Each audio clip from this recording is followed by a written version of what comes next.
What's up, tribe? How you guys doing? Go ahead and hit that subscribe button, and I hope you like this video. We are here for the season finale of Queen Sugar season 6. Now, we know that there would be a season 7. It says summer of 2022, and at the end of this episode, it said that this will be the final season. And so this is the final.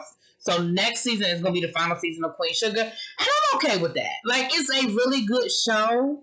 But, you know, all good things must come to an end. I'm glad that they're getting a finale season so that we can wrap this thing up. But I really feel like this episode ended in a good place for us to begin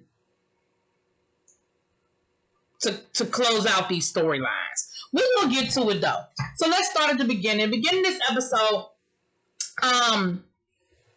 Ava and Hollywood are saying goodbye to each other. She's like, listen, you got everything you need? He's like, yep, I got it. She was like, listen, you do what you got to do, but you come home to me, okay? You do what you got to do, but you come home to me. And I kept saying, well, where the hell, what is he about to do and where is he going? I said, okay, so, you know, I remember that's what she used to say to him all the time when he worked on the rig, remember? I said, okay, Hollywood is on a mission. We're going to find out what's going on with Hollywood. Then we get to the siblings. We have Charlie, Nova, and Ralph Angel sitting at the table, going over their options. They're talking about the farmers. We found out that the farmers, the co-op is almost there. They got to get that one last farmer. You know, the guy that the one that got into it with Micah. They said if we can get him, he's like that last domino, and it's a domino effect. Of course, Mr. Prosper was the first one to sign on, and his daughter Billy is helping them with everything they need with the paperwork and stuff like that. Then, you know, Nova says, well, listen, we want to keep Landry busy. If we can make a bid on the piece of land he's trying to get for this strip mall, you know, Charlie said, listen, when I was on the board of Landry Enterprises, I know that they are overextended, and I know that he can't afford to do what needs to be done here at the farm and bid on this land or gift the land. He gonna have to make a decision. He ain't gonna be able to maintain both. But in my mind, I was thinking, this whole situation with the farm, that's personal. That ain't about business. He ain't worried about farming that land and maintaining that land. If he gotta put that on the back burner, that's fine. All he want is to get the land away from y'all. But okay. So then we had then Nova told them, well, listen, if that doesn't work, it's a long, you know, we found these bones, we did the research, we did this, we did that, we found out that this might be one of the mass graves from this massacre that happened. And I think I said something about Union soldiers, but they went a little deeper and said that these were some sugarcane farmers who were trying to join the Union, and they were all murdered, about 60 of them. And they were mass graves throughout that area, and they believe that this is one of the graves. Everything lines up. And so Nova said, listen, it's a long shot, and I don't know if it's going to happen in the timeline that we need it to happen, but this is a chance that this could happen too, that it can become a national, a landmark. And then we know, of course, there's certain things that can and can't happen when something becomes a landmark. So they got their plan in place. Okay, they figuring it all out. Ava's getting the house ready for the baby. Her and Blue is getting what they need to get done. We see a cute little scene between her and Blue, you know. Then the neighbor hit over Nova house. The neighbor come through. He looking all good, got on his suit and everything, you know. And Nova was like, hey, I tried to call you. Where you coming from? And he was like, oh, I was down Baton Rouge. She was like, what? What's going on Baton Rouge? What's going on? Like, I feel like she was asking some real, like, in your business kind of questions, but ultimately he was down in Baton Rouge meeting with some people that know some people that know some people, and he was able to fast track and get that land declared a national landmark. Now, listen, I'm going to let them have it. I'm going to let them have it. It's the season finale. You know, we knew they were going to do something to save that land, because we knew it wasn't nowhere in the world that we was going to go 6 seasons of fighting over this land, and they was going to lead it. We knew it was going to happen. I just didn't know how it was going to unfold, right? But it was very interesting to see that he was able to fast track it and get it declared a national landmark. I said, okay, all right. Now, the next scene we see is Hollywood, and it is all making sense now, right?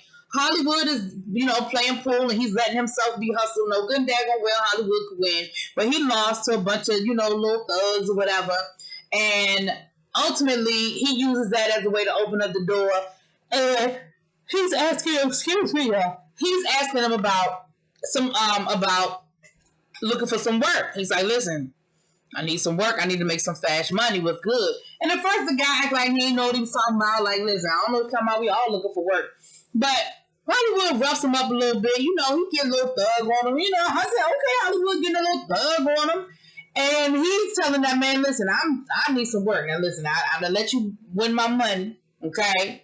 I've been nice to y'all, but you're going to give me what I need, or it's going to be some problems and consequences. Now, this dude was scared of Hollywood for whatever reason, because I'm thinking, you in a bar full of people that know you. Don't nobody know Hollywood, and you going to let that man park you? But neither here nor there. He gave him what he was looking for. He said, well, listen, you looking for Theo. And he was like, well, where's Theo at? He said, Theo stay a couple of parishes away. That's all I got. That's all I know. So, next thing you know, we see Hollywood down to a bar, making nice with the bartender, because, the bartender know everything. They know where all the business is. Making nice with the bartender. And the bartender lets him know. He said, listen, I'm looking for my brother. He shows him a picture of Theo.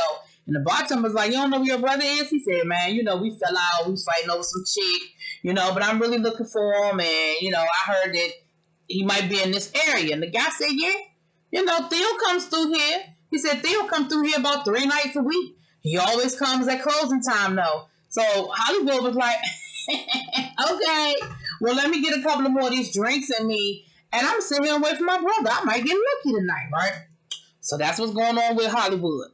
Now, back down to the St. Joe's, we see Charlie talking to Avi. And, Charlie letting Avi know the good news that we got this national landmark. But, hey, it ain't over yet. That's not the finale. That's not the end-all, be-all. We need to talk to Sam Landry. And as much as y'all fight, he really does like you, Vi. I need you to get him to meet us down to the cafe, because I want to talk to him face to face when I let him know we got him cornered. Okay? We got him between a rock and a hard place is what we got. So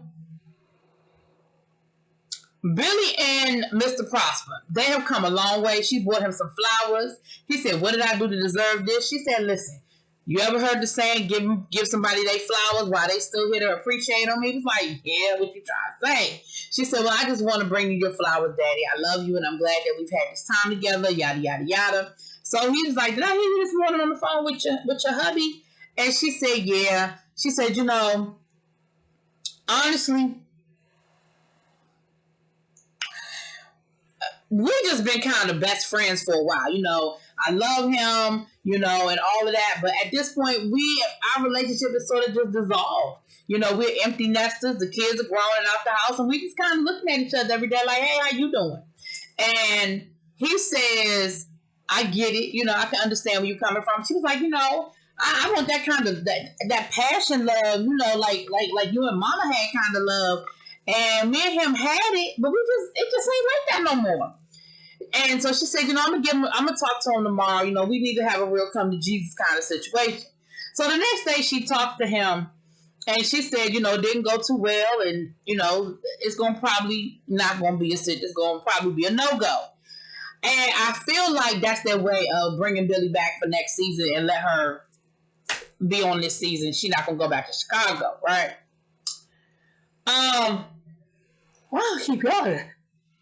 Sorry. Mike is down at school.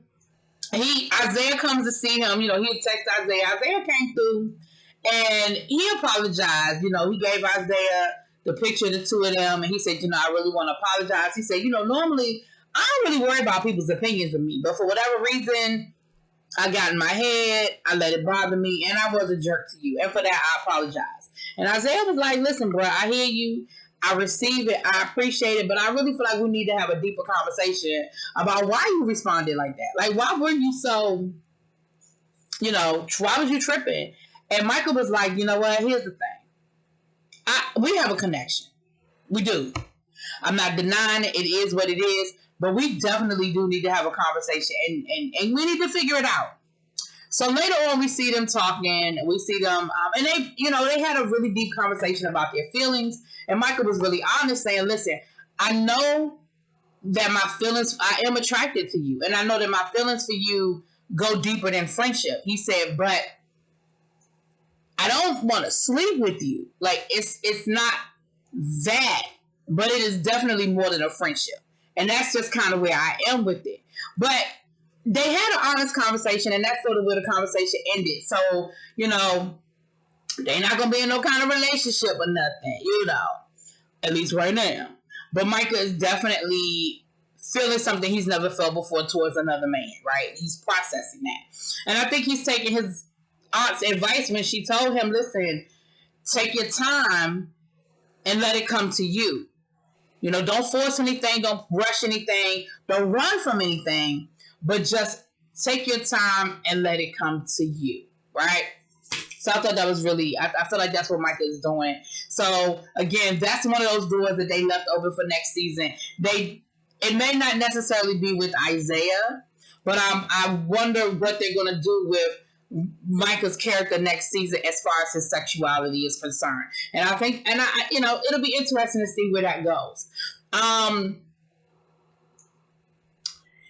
Then we see Rob Angel sitting down with the last farmer, the last holdout. Him and Darla are talking to the man, and they breaking it down for him. They said, listen, the majority of the farmers have signed on, but we need you. Like, I ain't even going to front. We need you. But here's the difference. We're trying to create generational wealth here. Like, yeah, you got a nice little piece of change, the settlement and all of that, but that's only going to last, a year or two? And then you right back in that same grind of hoping you got enough for the harvest, begging the bank to give you an extension, that whole grind, that whole cycle, that whole, back and forth with the banks and the farming. And, Darla jumps in and, she knows how to sell it, right? She gives them a good little push and she knows how to sell it. And Darla said, and he says, you know what, Miss Darla, you sure make this sound real easy. You make it sound real easy. He said, but it's just a pipe dream. And she said, but it doesn't have to be. Like, this whole co-op is an opportunity for us to push further. It's an opportunity for us to get to that point where our kids were going to be good and we don't have to, they don't have to, we can break the cycle, so to speak. And he ends up giving them the money. He ends up giving them the money. And he said, listen, this sounds crazy to me, but ultimately, I want to see this work because this is what, I want to see my kids in a better situation than what I am. So Rob Angel ends up calling Mr. Prosper and letting Prosper know, listen, we got it. We got enough farmers signed on and we good to go. We're going to make this thing happen. And of course, Prosper is like, wow, like, thank you so much. I'm glad to hear it. Like, you did this. And I just feel like, listen, y'all, it's all working out, and that is great and wonderful. But I really feel like we are all just glossing over the fact that Rob Angel fucked it up. Like, are we just going to pretend like Rob Angel didn't create this whole mess? Like, we're going to just, all right, I guess we just going to keep on walking by. I don't know. We're going to let it go. I don't know. Nova and the neighbor, they out on a little date, and, once again, we at this point, this point where, he's like, listen, I know I put the brakes on our situation, but I really care about you. You're a wonderful woman. You're a phenomenal woman, yada, yada, yada. And Nova is like, listen, I have done a lot of work on myself over this last year, and I have realized that, there's a difference between passion and love. And I have allowed myself to get caught up and swept up in passion for so long, and I have been hurt. I have been really, really hurt. And I'm just not going to, I don't want to open myself up to that again. And he was like, listen, I don't want to hurt you. But, baby, they got the kissing, so I guess they're going to be a couple. Now, listen, y'all know I ain't really been trusting old boy, and I've been giving him the side eye, but maybe he is real. Maybe he is who he says he is, okay? He done helped him get the landmark, and him and Nova. And so maybe that's going to be Nova's happily ever after next season. Because, again, we talking about finales here. We're talking about grand finale. So maybe that's her happily ever after, okay?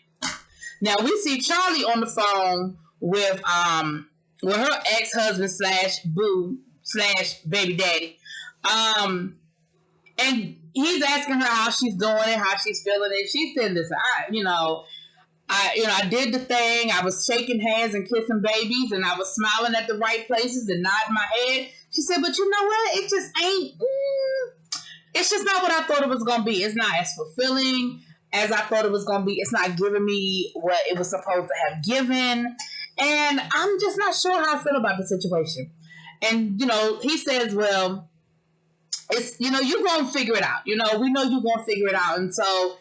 She says, I'm tired. She said, this whole long, we committed to this long distance thing, but it's not as easy as it was when we were younger. We were, in our, when you were playing basketball. And he said, really? She said, yeah, I miss you. I can't wait to see you. He said, oh, really? Well, look out your back window. And baby Davis is outside. He done set up a whole picnic situation. He got candles. He got the radio. He got that old boom box, right? And she was like, oh my goodness, what you doing here? And she all smiling and happy to see him. And she come outside and, they laid out on the pic and he feed her. And she gets real serious and she looks at him and she says, I'm tired. And I knew when she said I'm tired, she didn't mean like I need a good night's sleep tired. She meant I am tired. Like I am tired of doing what I've always done. I am tired. And so he said, I know we can sleep under the stars. Come lay on me. And she's like, I'm tired. I'm tired of always putting me at the bottom of my to-do list. I'm tired of always making sure that everything and everybody else is good. I'm tired of feeling like the weight of the world is on my shoulders and that I have to make all the right decisions for everybody and that I have to be perfect. And Davis was like, listen, Charlie, ain't nobody perfect. He said, but I love that about you, that you want to be perfect and you want to help everybody else. I love that about you. But what I also love about you is your imperfections. And she was like, oh my gosh, like, I love the way you said that. She said, you see me. Like, you really see me. And baby, she leaned up and gave him this kiss and she said, I say yes. I say yes, I will marry you. He was like, oh my God, I prayed for this. And she said, I prayed for it too. Listen, I know we started off hating Davis, but I am feeling Davis. I am glad to see them back together. And I really, really hope that the finale of the series finale is their wedding.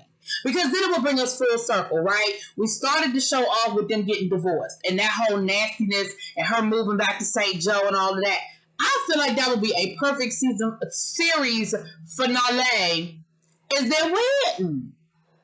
But anyway, moving on. So then, while Ralph Angel is on the phone talking to Mr. Prosper, letting Mr. Prosper know, I know I had said this part already, but my bad, that everything had worked out, everything was cool. Baby Dollar done told him that her water broke, okay? And, he jumped on it. He called the doula and the midwife. The doula and the midwife said, listen, we ain't gonna make it, bro. She is too far along, and we are not gonna get there, okay? So I'm gonna have to talk you through it. So Ralph Angel must have called Mr. Prosper and Billy, because they came through. Mr. Prosper then took Blue out the room. Billy then went to get some warm, some warm towels and all that good stuff. And baby, I guess that's what's happening. I guess that baby is coming, because that's the last thing we saw is her and Ralph Angel getting ready to deliver that damn baby up in that bedroom. Okay, so moving on. Now, while this is going on, the reason why he didn't call his sisters is because Aunt Vi and Charlie are down at the cafe waiting for Sam to show up. When Sam don't show up, who shows up? Steen is back. Now, we know her name ain't Steen on the show, but she back, girl, and that's my girl, okay? She said, listen, when my daddy told me that y'all wanted to meet up with him talking about some, y'all wanted to apologize, I knew it was some bullshit, okay? So I said, let me come on down here, because I know all this is some little mess that y'all gonna pull trying to get this land back, and it ain't happening. I'm here to let you know that it ain't gonna happen. So whatever this is, I ain't got time for it. And Charlie was like, I mean, we really wanted your daddy here, but I mean, you'll do. She said, here, read this. And so she shows her the proclamation that the land is a landmark. And she said, are you playing with me? Is this serious? Charlie said, that's real serious. She said, I can't do nothing with this land as a landmark. Like, what? And they were like, yeah, we know. So you might as well go ahead and give it back to us. She said, hell no. She said, now listen, I might not be able to do nothing with that land, but I know you know I ain't about to get that land back to you. Hell no.